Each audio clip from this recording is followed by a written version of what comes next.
You were once the smartest kid in the room. Teachers praised you. Adults said you were special. Report cards felt like trophies. And then one day you looked around and thought, wait, what happened to me? 3 seconds in, here's the uncomfortable truth. You did not suddenly get dumber.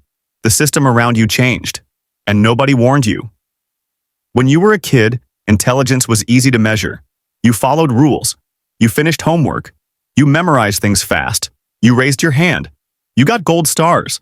School rewarded obedience packaged as intelligence. And you crushed that game. But adulthood does not hand out gold stars. In school, success had a script. Study this. Pass that. Repeat. Life does not come with a syllabus. No one tells you what to study. No one tells you which skills matter next year. And for the first time, being smart requires choosing instead of following. That's where a lot of former smart kids hit a wall. Because being the smartest kid trains you to wait for instructions. And adult life rewards the people who write their own. Another quiet shift happened too. When you were smart early, you did not need discipline. Things came easily. You learned fast. You improvised. Effort felt optional. Then suddenly you hit problems where effort matters more than talent. And you never built the habit muscle for it. So when something feels hard, your brain whispers something dangerous. Maybe I am not smart anymore, so you avoid it. You procrastinate, you drift. Not because you are lazy, but because your identity was built on being effortlessly good. Here's the painful irony. The kids who struggled early learned resilience. They learned how to fail publicly and survive it. They learned how to push through confusion. Those kids grew up practicing adulthood before adulthood arrived. You grew up being protected by intelligence.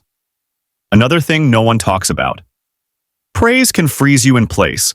When people constantly tell you you are smart, your brain starts playing defense. You stop risking looking stupid. You stop asking questions. You stop trying things you might fail at. You choose safety over curiosity, and curiosity is the engine of growth. So slowly, quietly, without realizing it, you stop learning. Add real life on top of that.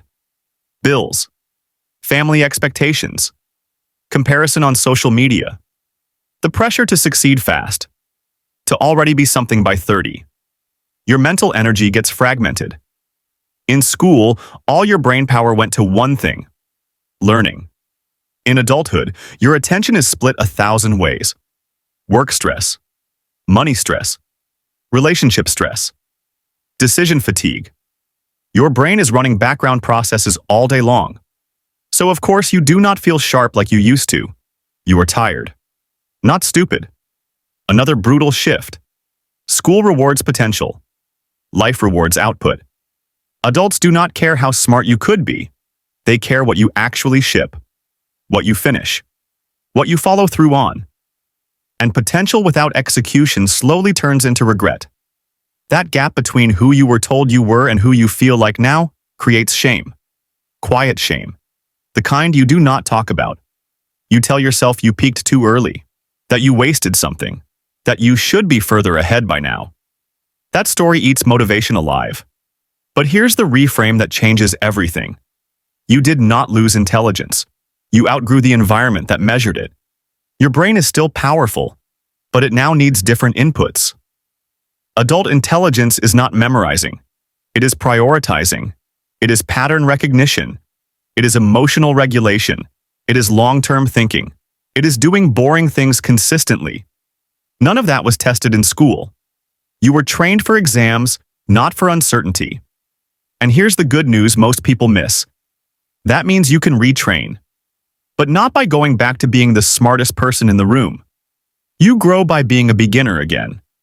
By choosing discomfort on purpose, by asking dumb questions, by learning skills where no one cares about your old labels. Smart kids hate this part because it hits the ego. But this is where real growth lives. You also have to grieve the old identity, the version of you that got praise for being ahead. That chapter is over. Not because you failed, but because life moved on. And if you keep clinging to that version, you stay stuck trying to prove something instead of building something. Here's something nobody told you. Being smart early was not the gift. It was the head start. And head starts only matter if you keep running. Another shift you may not notice. In school, Effort was visible. Teachers saw you try. In adulthood, effort is invisible. No applause, no feedback, no grades. So motivation has to come from inside. And that is a skill you were never taught. You were taught to respond, not initiate. So if you are waiting to feel motivated before you act, you will wait forever. Adult growth starts when action comes first and confidence follows after. Let me say that again because someone needs it. Confidence is not the requirement. It is the reward. And if this video feels uncomfortably accurate, hit share and send it to the person who used to carry the same label you did. Now let's talk about pressure. When you were the smart kid, expectations followed you everywhere. Family, teachers, even yourself. You were supposed to do something big, something impressive, something worth all the praise. That pressure can be paralyzing, because if the bar is genius, starting feels impossible. So you stall, you optimize, you overthink, you wait for the perfect move, and meanwhile, years pass. The smartest kids do not fail loudly, they fade quietly. But here's the unlock. You do not need to live up to a label you did not choose. You are allowed to redefine success. To pick goals that fit who you are now, not who people thought you would be. Intelligence matures. It does not disappear.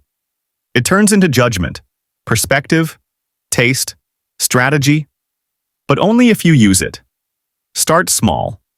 Learn something practical. Finish something imperfect. Build momentum instead of reputation.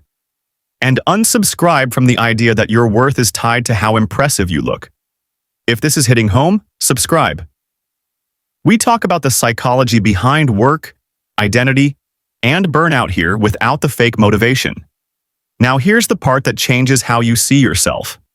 The smartest kid was good at answers. The fulfilled adult is good at questions.